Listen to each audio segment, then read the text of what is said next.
واعلموا أنما غنمتم من شيء فأن لله خمسه وللرسول ولذي القربى واليتامى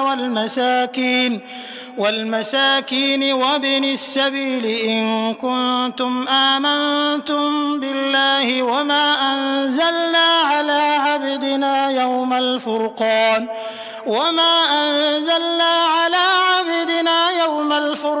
يوم التقى الجمعان والله على كل شيء قدير إذ أنتم بالعدوة الدنيا وهم بالعدوة القصوى والركب أسفل منكم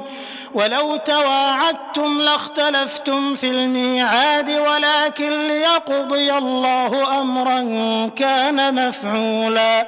ليهلك من هلك عن بينة ويحيى من حي عن بينة وإن الله لسميع عليم إذ يريكهم الله في منامك قليلا ولو أراكهم كثيرا لفشلتم ولتنازعتم في الأمر ولكن الله سلم إنه عليم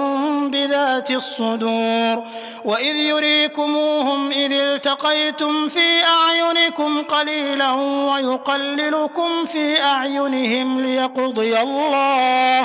ليقضي الله أمرا كان مفعولا وإلى الله ترجع الأمور يا أيها الذين آمنوا إذا لقيتم فئة فاثبتوا واذكروا الله كثيرا لعلكم تفلحون وأطيعوا الله ورسوله ولا تنازعوا فتفشلوا وتذهب ريحكم واصبروا إن الله مع الصابرين ولا تكونوا كالذين خرجوا من ديارهم بطرا ورئاء الناس ويصدون عن سبيل الله والله بما يعملون محيط وإذ زين لهم الشيطان أعمالهم وقال لا غالب لكم اليوم من الناس وإني جار لكم فلما تراءت الفئتان نكص على عقبيه وقال إني بريء منكم إني أرى ما لا ترون إني أخاف الله والله شديد العقاب إذ يقول المنافقون والذين في قلوبهم مرض غر هؤلاء دينهم ومن يتوكل على الله فإن الله عزيز حكيم ولو ترى إذ يتوفى الذين كفروا الملائكة يضربون وجوههم وأدبارهم وذوقوا عذاب الحريق ذلك بما قدمت أيديكم وأن الله ليس بظلام للعبيد كدأب آل فرعون والذين من قبلهم كفروا بآيات الله فأخذهم الله بذنوبهم إن الله قوي شديد العقاب ذلك بأن الله لم يكن مغيرا نعمة أنعمها على قوم حتى يغيروا ما بأنفسهم وأن الله سميع عليم كدأب آل فرعون والذين من قبلهم كذبوا بآيات ربهم فأهلكناهم بذنوبهم وأغرقنا آل فرعون وكل كانوا ظالمين إن شر الدواب عند الله الذين كفروا فهم لا يؤمنون الذين عاهدت منهم ثم ينقضون عهدهم في كل مرة وهم لا يتقون فإما تثقفنهم في الحرب فشرد بهم من خلفهم لعلهم يذكرون وإما تخافن من قوم خيانة فانبذ إليهم على سواء إن الله لا يحب الخائنين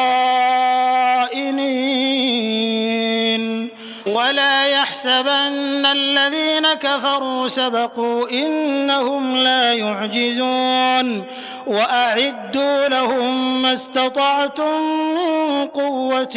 ومن رباط الخيل ترهبون به عدو الله وعدوكم وآخرين من دونهم لا تعلمونهم الله يعلمهم وما تنفقوا من شيء في سبيل الله يوفى إليكم وأنتم لا تظلمون وإن جنحوا للسلم فاجنح لها وتوكل على الله إنه هو السميع العليم وإن يريدوا أن يخدعوك فإن حسبك الله هو الذي أيدك بنصره وبالمؤمنين وألف بين قلوبهم لو أنفقت ما في الأرض جميعا ما ألفت بين قلوبهم ولكن الله ألف بينهم إنه عزيز حكيم يا أيها النبي حسبك الله ومن اتبعك من المؤمنين يا أيها النبي حرض المؤمنين على القتال إن يكن منكم 20 صابرون يغلبوا 200 وإن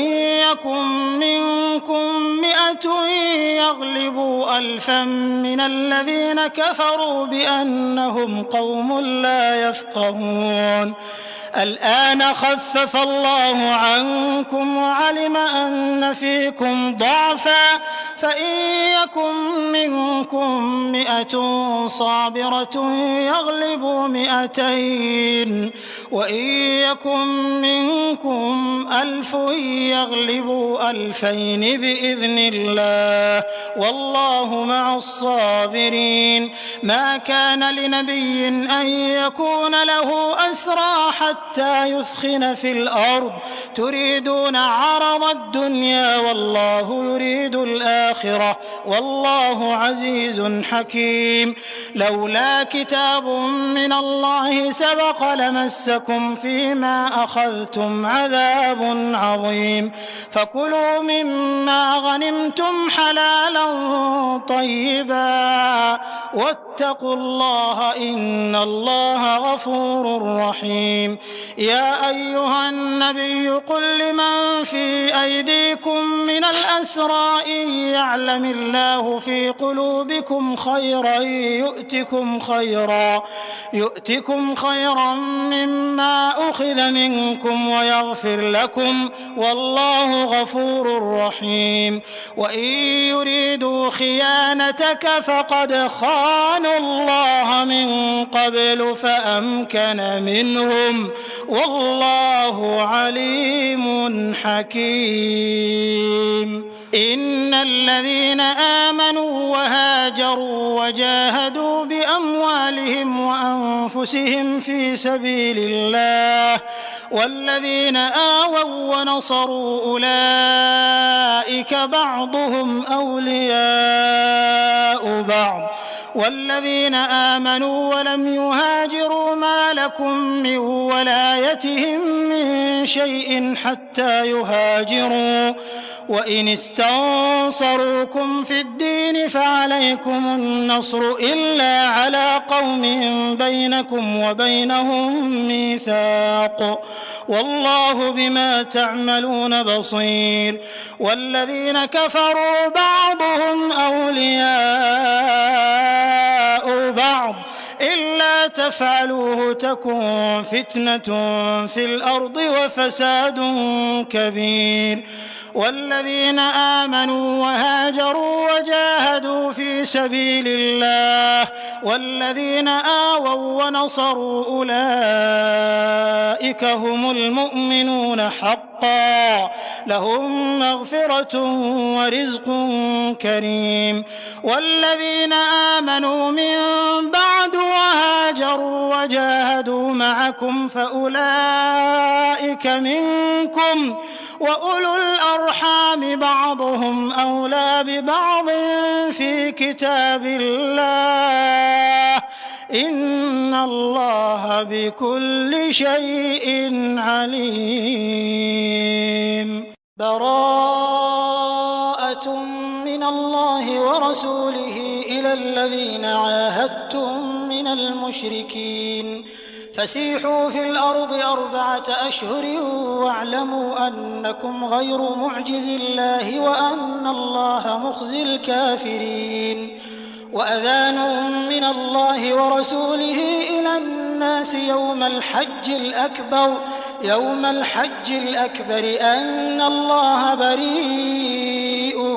من المشركين ورسوله فإن تبتم فهو خير لكم وإن توليتم فاعلموا أنكم غير معجز الله وبشر الذين كفروا بعذاب أليم إلا الذين عاهدتم من المشركين ثم لم ينقصوكم شيئا ولم يظاهروا عليكم أحدا فأتموا إليهم عهدهم إلى مدتهم إن الله يحب المتقين فإذا انسلخ الأشهر الحرم فاقتلوا المشركين حيث وجدتموهم وخذوهم واحصروهم واقعدوا لهم كل مرصد فإن تابوا وأقاموا الصلاة وآتوا الزكاة فخلوا سبيلهم إن الله غفور رحيم وإن أحد من المشركين استجارك فأجره حتى يسمع كلام الله ثم أبلغه مأمنه ذلك بأنهم قوم لا يعلمون كيف يكون للمشركين عهد عند الله وعند رسوله إلا الذين عاهدتم عند المسجد الحرام فما استقاموا لكم فاستقيموا لهم إن الله يحب المتقين كيف وإن يظهروا عليكم لا يرقبوا فيكم إلا ولا ذمة يرضونكم بأفواههم وتأبى قلوبهم وأكثرهم فاسقون اشتروا بآيات الله ثمنا قليلا فصدوا عن سبيله إنهم ساء ما كانوا يعملون لا يرقبون في مؤمن إلا ولا ذمة وأولئك هم المعتدون فإن تابوا وأقاموا الصلاة وآتوا الزكاة فإخوانكم في الدين ونفصل الآيات لقوم يعلمون وإن نكثوا أيمانهم من بعد عهدهم وطعنوا في دينكم فقاتلوا أئمة الكفر إنهم لا أيمان لهم لعلهم ينتهون ألا تقاتلون قوما نكثوا أيمانهم وهموا بإخراج الرسول وهم بدؤوكم أول مرة أتخشونهم فالله أحق أن تخشوه إن كنتم مؤمنين قاتلوهم يعذبهم الله بأيديكم ويخزهم وينصركم عليهم ويشف صدور قوم مؤمنين ويذهب غيظ قلوبهم ويتوب الله على من يشاء والله عليم حكيم أم حسبتم أن تتركوا ولما يعلم الله الذين جاهدوا منكم ولم يتخذوا من دون الله ولا رسوله ولا المؤمنين وليجة والله خبير بما تعملون ما كان للمشركين أن يعمروا مساجد الله شاهدين على أنفسهم بالكفر أولئك حبطت أعمالهم وفي النار هم خالدون إنما يعمر مساجد الله من آمن بالله واليوم الآخر وأقام الصلاة وآتى الزكاة ولم يخش إلا الله فعسى أولئك أن يكونوا من المهتدين أجعلتم سقاية الحاج وعمارة المسجد الحرام كمن آمن بالله واليوم الآخر وجاهد في سبيل الله لا يستوون عند الله والله لا يهدي القوم الظالمين الذين آمنوا وهاجروا وجاهدوا في سبيل الله بأموالهم وأنفسهم أعظم درجة عند الله وأولئك هم الفائزون يبشرهم ربهم برحمة منه ورضوان وجنات لهم فيها نعيم مقيم خالدين فيها أبدا إن الله عنده أجر عظيم يا أيها الذين آمنوا لا تتخذوا آباءكم وإخوانكم أولياء إن استحبوا الكفر على الإيمان ومن يتولهم منكم فأولئك هم الظالمون قل إن كان آباؤكم وأبناؤكم وإخوانكم وأزواجكم وعشيرتكم وأموال اقترفتموها وتجارة تخشون كسادها ومساكن ترضونها أحب إليكم من الله ورسوله وجهاد في سبيله فتربصوا حتى يأتي الله بأمره والله لا يهدي القوم الفاسقين لقد نصركم الله في مواطن كثيرة ويوم حنين إذ أعجبتكم كثرتكم فلم تغن عنكم شيئا وضاقت عليكم الأرض بما رحبت ثم وليتم مدبرين ثم أنزل الله سكينته على رسوله وعلى المؤمنين وأنزل جنودا لم تروها وعذب الذين كفروا وذلك جزاء الكافرين ثم يتوب الله من بعد ذلك على من يشاء والله غفور رحيم يا أيها الذين آمنوا إنما المشركون نجس فلا يقربوا المسجد الحرام بعد عامهم هذا وإن خفتم عيلة فسوف يغنيكم الله من فضله إن شاء إن الله عليم حكيم قاتلوا الذين لا يؤمنون بالله ولا باليوم الآخر ولا يحرمون ما حرم الله ورسوله ولا يدينون دين الحق من الذين أوتوا الكتاب حتى يعطوا الجزية عن يد وهم صاغرون وقالت اليهود عزير ابن الله وقالت النصارى المسيح ابن الله ذلك قولهم بأفواههم يضاهئون قول الذين كفروا من قبل قاتلهم الله أنى يؤفكون اتخذوا أحبارهم ورهبانهم أربابا من دون الله والمسيح ابن مريم وما أمروا إلا ليعبدوا إلها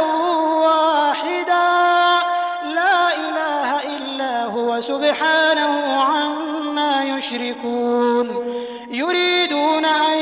يطفئوا نور الله بأفواههم ويأبى الله إلا أن يتم نوره ولو كره الكافرون هو الذي أرسل رسوله بالهدى ودين الحق ليظهره على الدين كله ولو كره المشركون يا أيها الذين آمنوا إن كثيرا من الأحبار والرهبان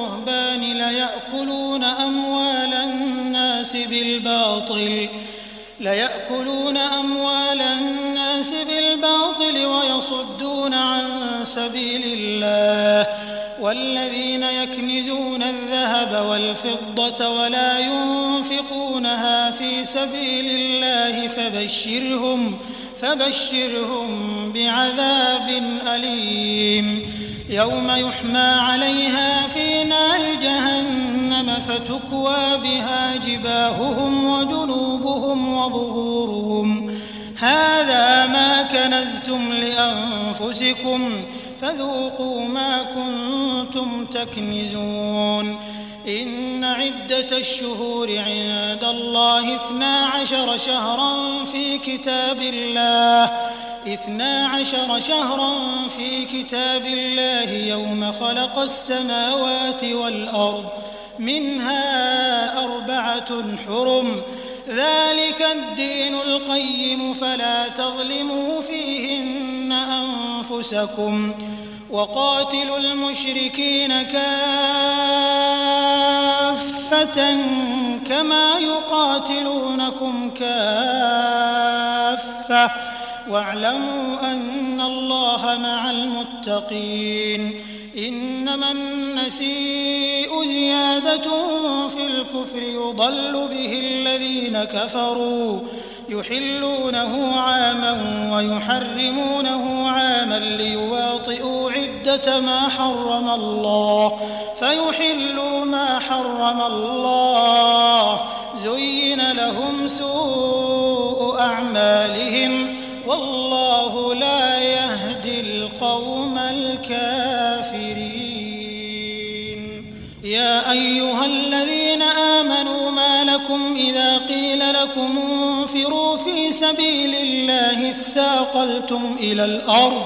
أرضيتم بالحياة الدنيا من الآخرة فما متاع الحياة الدنيا في الآخرة إلا قليل إلا تنفروا يعذبكم عذابا أليما ويستبدل قوما غيركم ولا تضروه شيئا والله على كل شيء قدير إلا تنصروه فقد نصره الله إذ أخرجه الذين كفروا ثاني اثنين إذ هما في الغار إذ يقول لصاحبه لا تحزن إن الله معنا فأنزل الله سكينته عليه وأيده بجنود لم تروها وجعل كلمة الذين كفروا السفلى وكلمة الله هي العليا والله عزيز حكيم انفروا خفافا وثقالا وجاهدوا بأموالكم وأنفسكم في سبيل الله ذلكم خير لكم إن كنتم تعلمون لو كان عرضا قريبا وسفرا قاصدا لاتبعوك ولكن بعدت عليهم الشقة وسيحلفون بالله لو استطعنا لخرجنا معكم يهلكون أنفسهم والله يعلم إنهم لكاذبون عفى الله عنك لم أذنت لهم حتى يتبين لك الذين صدقوا وتعلم الكاذبين لا يستأذنك الذين يؤمنون بالله واليوم الآخر أن يجاهدوا بأموالهم وأنفسهم والله عليم بالمتقين إنما يستأذنك الذين لا يؤمنون بالله واليوم الآخر وارتابت قلوبهم فهم في ريبهم يترددون ولو أرادوا الخروج لأعدوا له عدة ولكن كره الله بعاثهم فثبطهم وقيل اقعدوا مع القاعدين لو خرجوا فيكم ما زادوكم إلا خبالا ولأوضعوا خلالكم يبغونكم الفتنة وفيكم سماعون لهم والله عليم بالظالمين لقد ابتغوا الفتنة من قبل وقلبوا لك الأمور حتى جاء الحق وظهر أمر الله وهم كارهون ومنهم من يقول ائذن لي ولا تفتني ألا في الفتنة سقطوا وإن جهنم لمحيطة بالكافرين إن تصبك حسنة تسؤهم وإن تصبك مصيبة يقولوا قد أخذنا أمرنا من قبل ويتولوا وهم فرحون قل لن يصيبنا إلا ما كتب الله لنا هو مولانا وعلى الله فليتوكل المؤمنون قل هل تربصون بنا إلا إحدى الحسنيين ونحن نتربص بكم أن يصيبكم الله بعذاب من عنده أو بأيدينا فتربصوا إنا معكم متربصون قل أنفقوا طوعا أو كرها لن يتقبل منكم إنكم كنتم قوما فاسقين وما منعهم أن تقبل منهم نفقاتهم إلا أنهم كفروا بالله وبرسوله ولا يأتون الصلاة إلا وهم كسالى ولا ينفقون إلا وهم كارهون فلا تعجبك أموالهم ولا أولادهم إنما يريد الله ليعذبهم بها في الحياة الدنيا وتزهق أنفسهم وهم كافرون ويحلفون بالله إنهم لمنكم وما هم منكم ولكنهم قوم يفرقون لو يجدون ملجأ أو مغارات أو مدخلا لولوا إليه وهم يجمحون ومنهم من يلمزك في الصدقات فإن أعطوا منها رضوا وإن لم يعطوا منها إذا هم يسخطون ولو أنهم رضوا ما آتاهم الله ورسوله وقالوا حسبنا الله سيؤتينا الله من فضله ورسوله إنا إلى إنما الصدقات للفقراء والمساكين والعاملين عليها والمؤلفة قلوبهم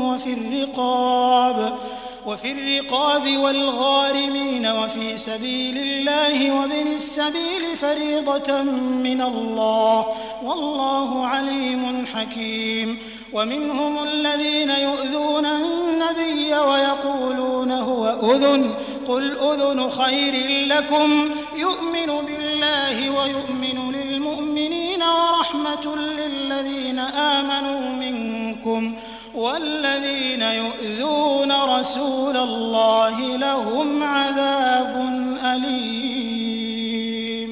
يحلفون بالله لكم ليرضوكم والله ورسوله أحق أن يرضوه إن كانوا مؤمنين. ألم يعلموا أنه من يحادد الله ورسوله فأن له نار جهنم خالدا فيها ذلك الخزي العظيم. يحذر المنافقون أن تنزل عليهم سورة تنبئهم بما في قلوبهم قل استهزئوا إن الله مخرج ما تحذرون. ولئن سألتهم ليقولن إنما كنا نخوض ونلعب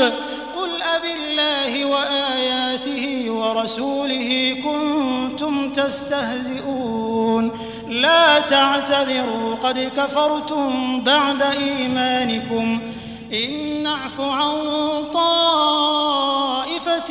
منكم نعذب طائفة بأنهم كانوا مجرمين. المنافقون والمنافقات بعضهم من بعض يأمرون بالمنكر وينهون عن المعروف ويقبضون أيديهم نسوا الله فنسيهم إن المنافقين هم الفاسقون. وعد الله المنافقين والمنافقات والكفار نار جهنم خالدين فيها هي حسبهم ولعنهم الله ولهم عذاب مقيم. كالذين من قبلكم كانوا أشد منكم قوة وأكثر أموالا وأولادا فاستمتعوا بخلاقهم فاستمتعتم بخلاقكم كما استمتع الذين من قبلكم بخلاقهم وخضتم كالذي خاضوا أولئك حبطت أعمالهم في الدنيا والآخرة وأولئك هم الخاسرون. ألم يأتهم نبأ الذين من قبلهم قوم نوح وعاد وثمود وقوم إبراهيم وأصحاب مدين والمؤتفكات أتتهم رسلهم بالبينات فما كان الله ليظلمهم ولكن كانوا أنفسهم يظلمون. والمؤمنون والمؤمنات بعضهم أولياء بعض يأمرون بالمعروف وينهون عن المنكر ويقيمون الصلاة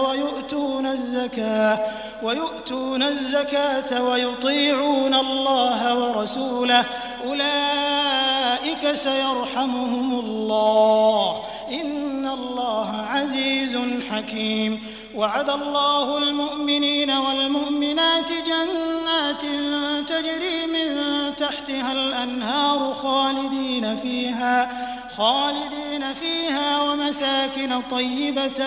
في جنات عدن ورضوان من الله أكبر ذلك هو الفوز العظيم. يا أيها النبي جاهد الكفار والمنافقين واغلظ عليهم ومأواهم جهنم وبئس المصير. يحلفون بالله ما قالوا ولقد قالوا كلمة الكفر وكفروا بعد إسلامهم وهموا بما لم ينالوا وما نقموا إلا أن أغناهم الله ورسوله من فضله فإن يتوبوا يك خيرا لهم وإن يتولوا يعذبهم الله عذابا أليما في الدنيا والآخرة وما لهم في الأرض من ولي ولا نصير. ومنهم من عاهد الله لئن آتانا من فضله لنصدقن ولنكونن من الصالحين فلما آتاهم من فضله بخلوا به وتولوا وهم معرضون فأعقبهم نفاقا في قلوبهم إلى يوم يلقونه بما أخلفوا الله ما وعدوه وبما كانوا يكذبون. ألم يعلموا أن الله يعلم سرهم ونجواهم وأن الله علام الغيوب. الذين يلمزون المطوعين من المؤمنين في الصدقات والذين لا يجدون إلا جهدهم فيسخرون منهم سخر الله منهم ولهم عذاب أليم. استغفر لهم أو لا تستغفر لهم إن تستغفر لهم 70 مرة فلن يغفر الله لهم ذلك بأنهم كفروا بالله ورسوله والله لا يهدي القوم الفاسقين. فرح المخلفون بمقعدهم خلاف رسول الله وكرهوا أن